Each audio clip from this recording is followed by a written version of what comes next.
Hi everyone, my name is Jen and welcome to the Book Refuge and welcome to another recommendation.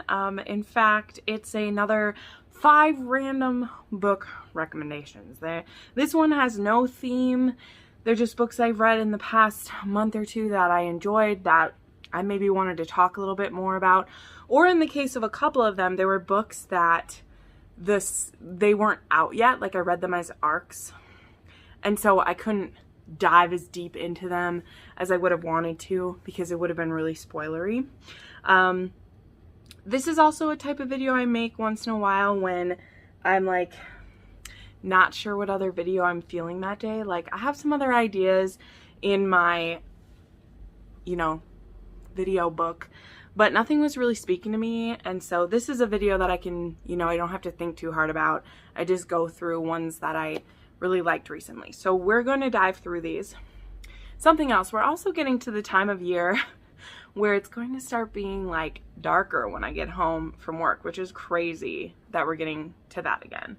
So I need to start recording more things on Saturdays again, but sometimes it doesn't happen. Anyway, I know you guys love me no matter what, so it's great. So let's dive in.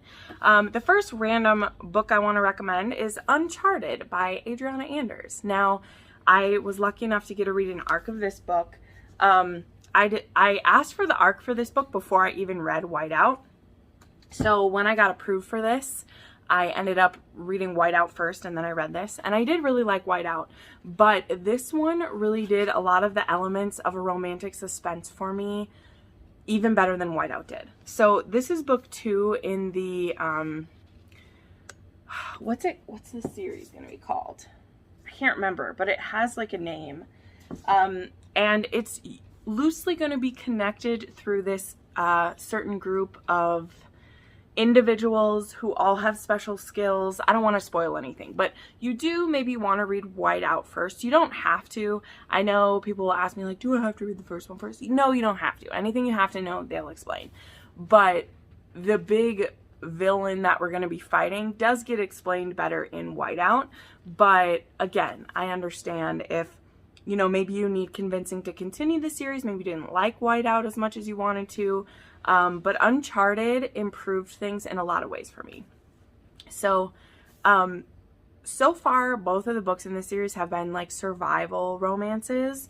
And they've all had like, they're in really dangerous places. So the first one, they were literally in Antarctica.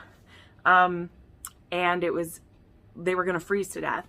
This one, we're in Alaska, and so there's still a chance of freezing to death, but there's still a chance for more sexy times than there was in Whiteout, because we're not in quite so dire of a situation that, like the guy's penis would fall off if they tried to do it or anything, or we'd get frostbite on our vajayjays, which we don't want to happen. No, no, no. This one is about pilot Leo Eddowes, who is our heroine, and she gets sent to help evacuate a man from Alaska who we find out that someone's going to be coming after him, okay? We find this out in the first one. And actually, if you've read the first book, you'll know that the heroine in that book gets a phone call from this couple when they're in a dangerous spot. So anyway, Leo goes to do that, and she barely makes it there in time.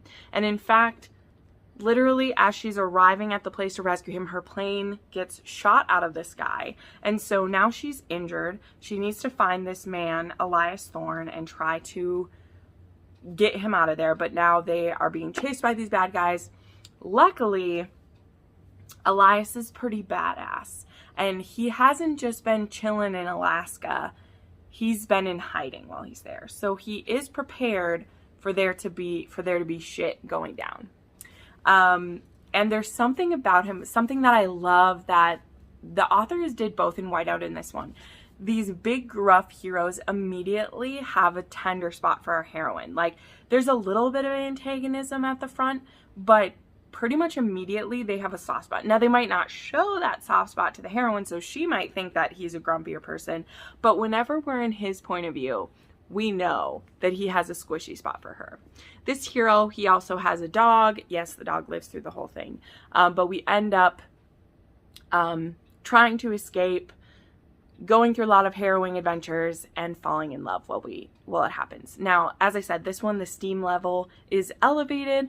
I found myself completely engrossed. I binged this book in one sitting, which is not like it's rare for me, but usually with romantic suspense, I'm not sucked in that way. And I mean, granted, that's kind of the purpose of a romantic suspense, right? Is to just, if it's done right, it just grips you and holds you.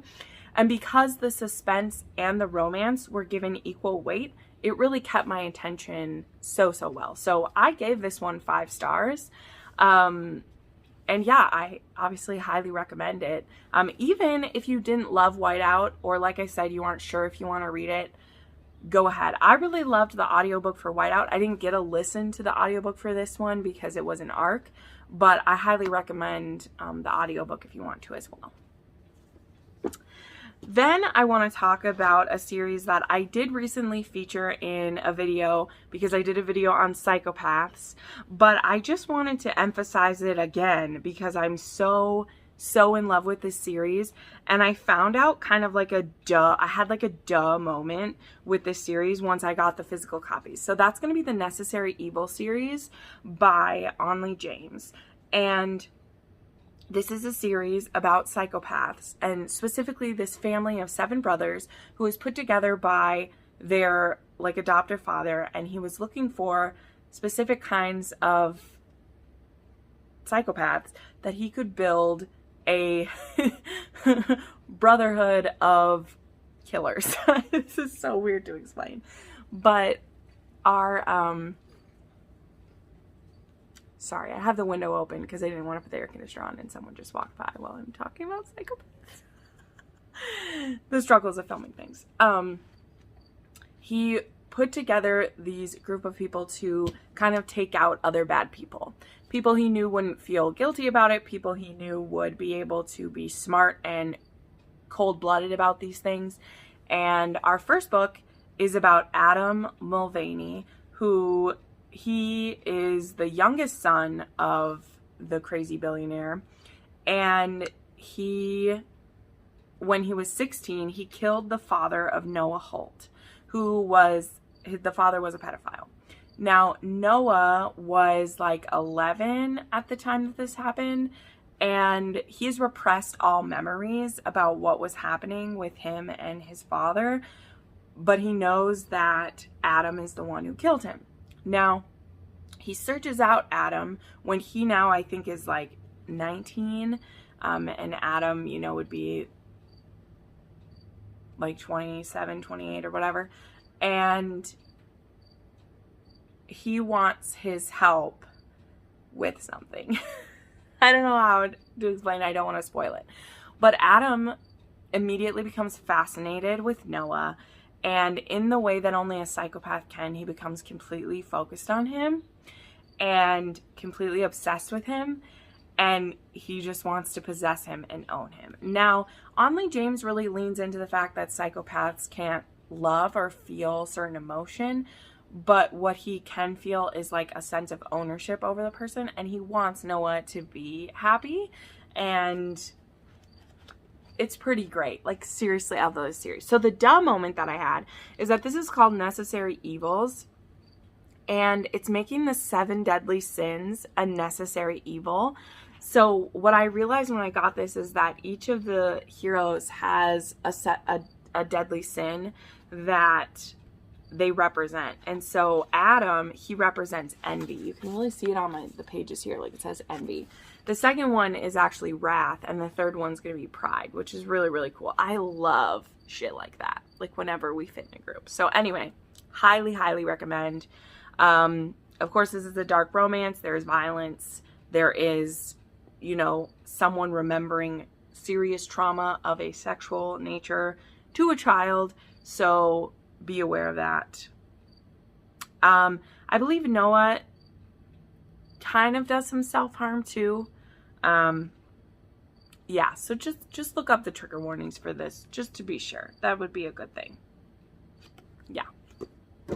Okay, a couple other ones. I want to talk about Unchosen Ruler by Maggie. This is book 6 in her Mafia War series, and is the first one that is part of the O'Malley side of the Mafia Wars. So there was 5 books about the Ivanovs, talked about those in many, many videos before. Maggie is so good to me. I read most of these books very early on. She does have one come out a month. Like, she's a machine. And I've actually read all the books in this series all the way through it. But I'm so excited that the O'Malley books have started because I love the O'Malleys just as much as the Ivanovs. And in fact, they definitely delve more into the mafia side than the Ivanovs did, because the Ivanovs are kind of like a generation removed from the mafia, but they still have dealings with it. Whereas they're kind of getting caught in between wars that are happening, whereas the O'Malleys are fully in there. So with Unchosen Ruler, we have Liam O'Malley, who is just getting out of prison at the beginning of this book. We've also, the way that her books overlap, you also will have seen Liam already in previous books, but when we tell his story, we like go back to the beginning. So he's just getting out of prison, and he quickly finds out that his father is dying. Again, this isn't a spoiler really if you've read previous books in the series, because we know that this father is dying. But Liam, who's been in prison for 15 years, 20 years, I don't know how, I can't remember how long he's in prison for, has been out of the game for a lot of this time, and now he's out of prison. Not only is he being thrust back into the O'Malley life, but he's being groomed very quickly to become the leader. And a lot of people don't want him to be, hence the title. And then we have Haley, who is the last woman left from the original group of 5 ladies who went to Vegas with Aspen back in the first book. And she is a kindergarten teacher. And so many of her friends think that she's this sweet, innocent woman. And I'll tell ya, she's not. And actually, Haley's secret past plays a huge part into this one. She's not as removed from the mafia life as maybe Liam assumed. But when Liam first meets her, he's immediately drawn to her. And of course, everyone's trying to warn her away, but they can't really warn her too heavily because they're all with mafia men as well. And actually, the most resistance is coming from her mother, who seems to know more about the world of the mafia than she should. This book is one of the sweetest / sexiest ones in the series. Haley, as I said, is not as innocent as she seems. There is a reward chart involved. That's all I'll say. But I highly, highly recommend this book in the series. Then I have to talk about my new obsession. So I'm going to talk about the first one that I read. I might not do the deep dive on Elisa Braden because a couple of my friends found her first and they love her so much. But I'll talk about the first one that I read, and maybe someday I'll do a deep dive into her stuff later, but I might leave that to one of my other friends. But I read Making of a Highlander by Elisa Braden almost 100% because my friend Jessin is obsessed with her and she gave me the bug. And so I started with her newest series, which is this one. It's currently being written. So there's only 2 books out in it. So I feel like that's an easy thing to commit to. A lot of our favorite one is Taming of the Highlander, which is the second one. But I want to give some love to Making of a Highlander because I thought it was a really unique, cute story. So in this one, we have Annie, who is a Scottish lass. She will really remind you of Merida from Brave. And she is the youngest sibling, and she has all older brothers. And then we have our Englishman, John, who, I think John Huxley is his name, who owns some land that like borders theirs or whatever.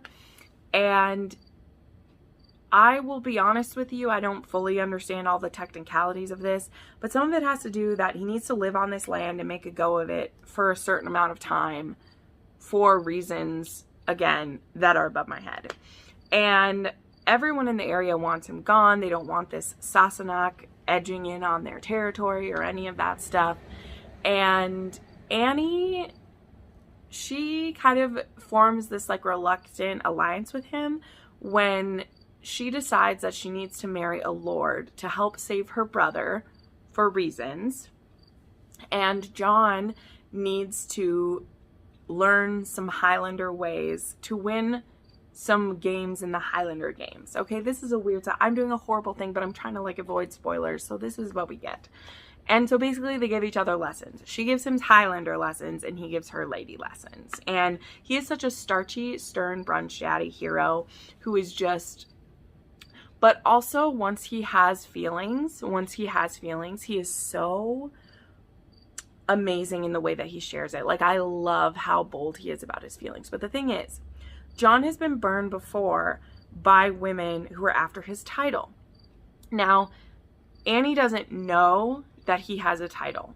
And so when she tells him that she's looking for a lord to marry, he's like, well, I'm never going to tell her that I'm a lord because, and just kind of stays out of it.